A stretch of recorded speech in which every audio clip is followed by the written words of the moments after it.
Let me talk to you guys a little bit about this property too. It's a really fun one. Absolutely. So this one's 172 units. Right. This strategy is a little different. Again, investment strategy, because this property is extremely distressed. It was 30% occupied. Okay, out of the 30% occupied. Wow. And this one was a little really painful because we had to put a lot of cash down to buy it. Yeah. So we had to spend $7 million just to purchase it, and it had to be all cash. All that being said is the cost, this one was more of a long-term investment along with the cost segregation against the construction company, okay? Because you get to do an accelerated cost segregation when you're buying distressed property, and we'll get into that's a whole different topic in itself. Right. But long story short, we already had an appraisal done on this one as well. So we bought it for $7 million. We're going to be about $3 million into it on the construction side, and then we'll go ahead and do a refi on it and pull our money out. But the plan on this one was also 18 to 24 months to do a flip. We'll be done with this property in February, and we're already at 60% occupied. So we've really just doubled it, fast-tracked it. My gosh. And so within 14 months, we will be where we need to be at.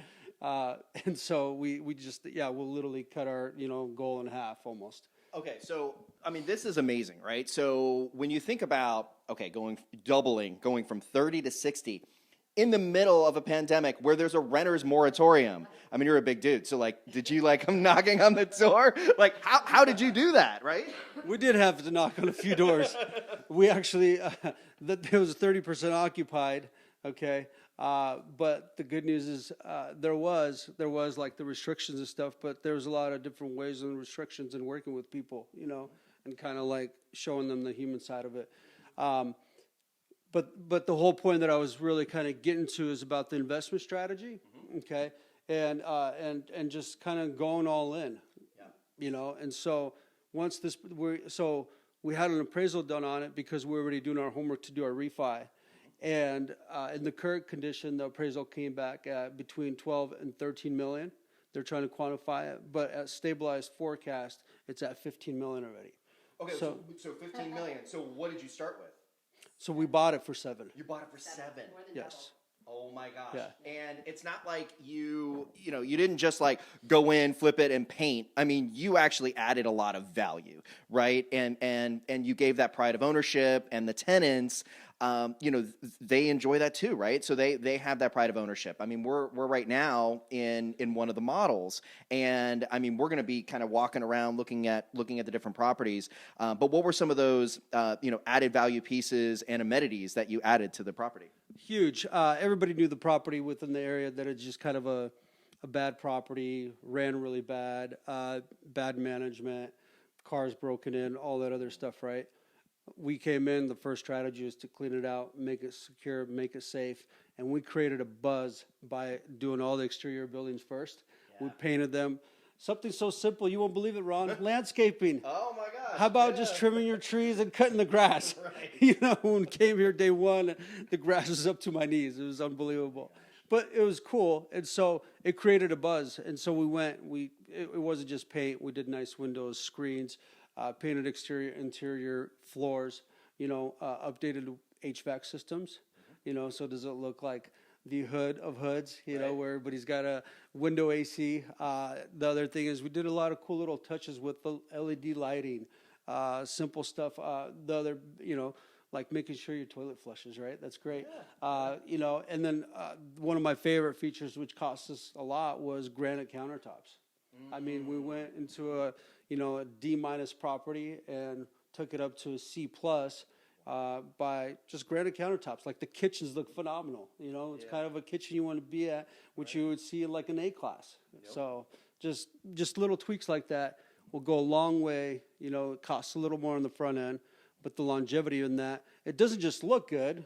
It actually will last a long, long time. So. Yeah, and when it comes time to sell, you're going to look for that in the seller, right? You're going to look for a seller that is also going to take that pride of ownership, that's going to take care of your tenants. Because you work here, right? This is family now, right? Absolutely, yeah. When we came here, we didn't see any kids playing outside. You know, we have a playground, and and now we see kids playing outside and riding their bikes, and it's become a community, and it's actually become like even a beacon of Dallas and the housing authority and code enforcement as an example property. One of the inspectors that comes here, they come here every single month to take pictures, see the progress, and they're like, hey, we're literally going to use this as an example on all the properties that are currently in litigation with us, which is pretty awesome. Well, and share how many people you've employed since coming here. So we started with a small little team of 6 to 7 people last year, and right now we're currently at 60. So big team. Wow.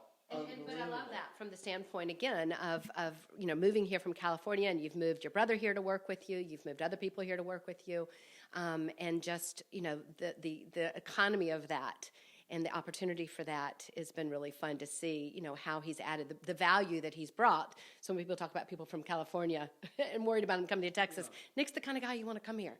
Yeah. Right? Because he is adding so much value in so many different ways, down to the micro level to the macro level. Yeah, absolutely. And, a lot of the smaller properties, I was able to do a lot of that myself, sweat equity, financial, everything else. On some of the bigger stuff that we were buying, I have a partner in this as well. So it's not all by myself. Right. So I want to give credit to whom credit is due as well. So I have a partner in this. And that's also, talking about having an A team. Like you guys are part of the team. My partner, he supports everything that we do. We literally talk every single day about all the different moving parts and things and strategies. And he's been extremely, extremely supportive and trusting all across the board. Okay, which when you're in a partnership, it's like a marriage. You're in a covenant relationship. We actually don't call it a partnership. We actually call it a covenant relationship. So, and then yeah. I mean, I think that's where we should wrap up, at least for the intro part. So I'm excited to really show what Nick has produced and just walk around the property, because what we're going to see is, so we're going to kind of start off where we're going to go into the construction office, MRC, and then we're going to go into the leasing office, and then we're going to do a couple pictures around here. This is kind of the model home that, as I mentioned, his wife Tanya did a great job in putting together, and then we're going to start walking around, and we're going to actually see, I think you mentioned there was a distress unit, right? So we're going to check that out to kind of see the before and after. Distressed. Many. So there's more than one, right? So it's a work in progress, right? But going from a 30% occupancy to what you've been able to produce is really incredible. So I'm really excited to share that with everybody. So thanks so much. Oh, I was gonna. Well, yeah. The other thing that I wanted to share about, which is really cool, is some of the goals that we have as a company growing. So we have currently 3 more deals that we're negotiating and working through that I'm really, really excited about. And so we, sometimes people are like, hey, what's your stopping point or what's your end goal? And I don't think I have a stopping point or an end goal.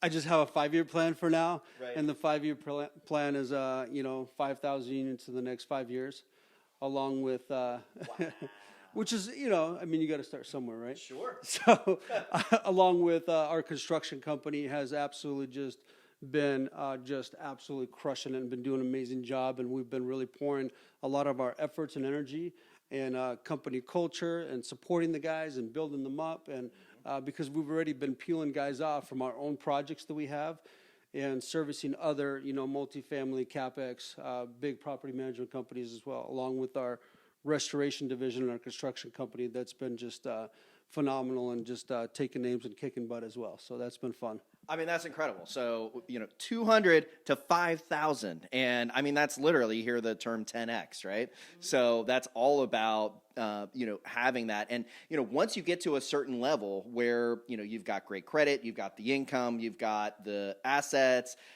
you've got leverage, that's where you can really scale it up, right? And that's...